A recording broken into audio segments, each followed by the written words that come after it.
So I had high hopes for this beforehand, and I thought it might be really good, but it ended up being kind of disappointing. I do like the boldness of it and doing something different, but as a whole, it didn't work entirely, and it definitely didn't stick the landing. You clicked on this video, so you know that we're talking about She-Hulk. Now, I do like the concept and premise, and the humor is good sometimes, but most of it isn't. And it has this problem with being overly silly when compared to the rest of the MCU. Kind of similar to Thor Ragnarok and Love and Thunder. And it just becomes a bit childish in its approach, where certain characters are made to not be taken serious, like the Hulk, Daredevil, and most importantly, Abomination. But honestly, Wong is the best cameo out of the whole show, even better than Daredevil in my opinion. Though I do love the first episode and the interactions between Bruce and Jen, in human and in Hulk form. And it honestly really started off very strong. Which, looking at the bigger picture though, She-Hulk has no serious stakes, no major villain that matters, that tests her resolve as a human and as She-Hulk. Like, it could have had a strong villain as well as a strong story and still kept its tone. And if it did, I think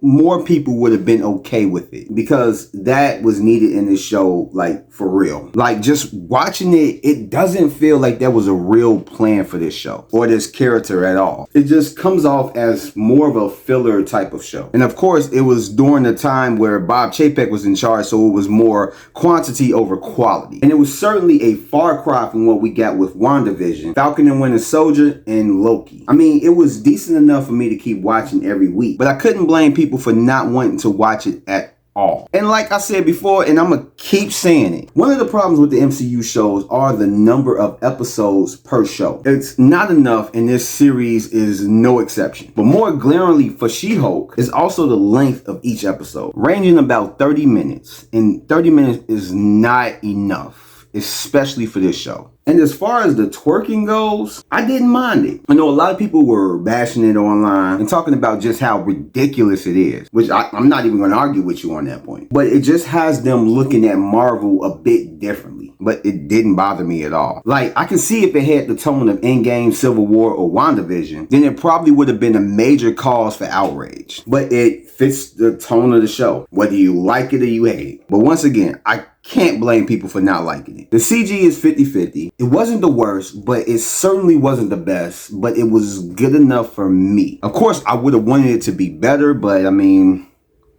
what did you expect? The acting is good. I love Tatiana Maslany as Jennifer Walters. She brings this fun, lively, lovable, and quirky charisma to Jen. I don't know why I always feel like when I say her name, I'm talking about alcohol. And I do love the aspect of this show where Jen is dealing with the differences of being herself as well as She-Hulk. It's playing a major role in every aspect of her life, for good or bad. But I think it could have been navigated a bit better. Ruffalo is still great as the Hulk, and I love his presence when he's on screen, whether he's Bruce or Hulk. He's just a familiar and welcoming face. And the character of Amelia is probably my favorite character of the whole show. Just her swagger, confidence, kind of hard-boiled, and very beautiful and sexy. And you know how earlier I mentioned how I thought that the first episode was one of the best episodes of this show. Well, the one with Daredevil is kind of right up there. And that kind of says a lot when you have to have another character that we're familiar with that is way better than this character, at least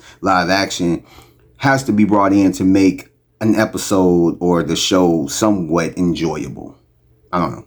To me, that kind of says something. Kind of like Boba Fett with Mandalorian. Anyway, back to the review. I do like how he was used for this episode. It's somewhat of a departure from the Netflix version, but I still liked it. But as of recently, we now know that this is the Daredevil from Netflix. So, I mean, do with that what you may. I'll say the only thing that I didn't like, which this part kind of made itself in some memes, was the walk of shame from Jen's house. I know some people might have found that funny, but it just kind of wasn't really a good look for the character. And it made me kind of worry about his upcoming series with 18 episodes. And I have just a little hope with them scrapping everything that they had previously for that show to hopefully make the show better, while also canonizing Daredevil from Netflix.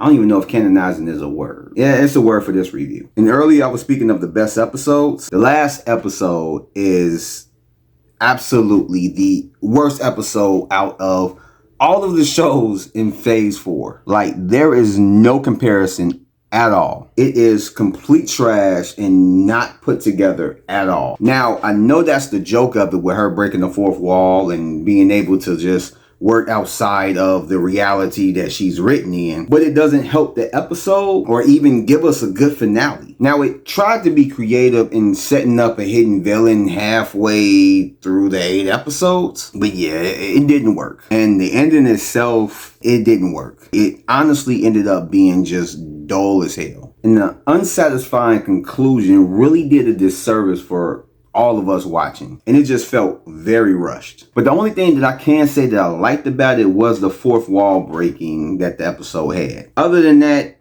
trash. But I guess it is to be expected with a horrible setup for a garbage to what they would call a villain that could only lead to a dissatisfying resolution. So in conclusion, this show did not need to be made. It is really just a filler show. Like I said before, some of the episodes were decent enough for me to keep watching every week and keep along with it. I mean, the acting was good for the most part. The main characters, premise, concepts were all cool. Some decent cameos and some not. Action was decent, but it had its failure with setting up a great or even good to decent villain, and just having a lackluster ending with leaving the audience feeling like we wasted our time with this space filler. And that's one of the worst things you can do. And thankfully, there is no second season for this shit, for what should have just been a special presentation, like Werewolf by Night or the Guardian special, which were superior by a hell of a lot, but mainly for the ridiculous amount of bread dropped on this shit. I mean, there's really no way that I convince a person that hasn't seen this yet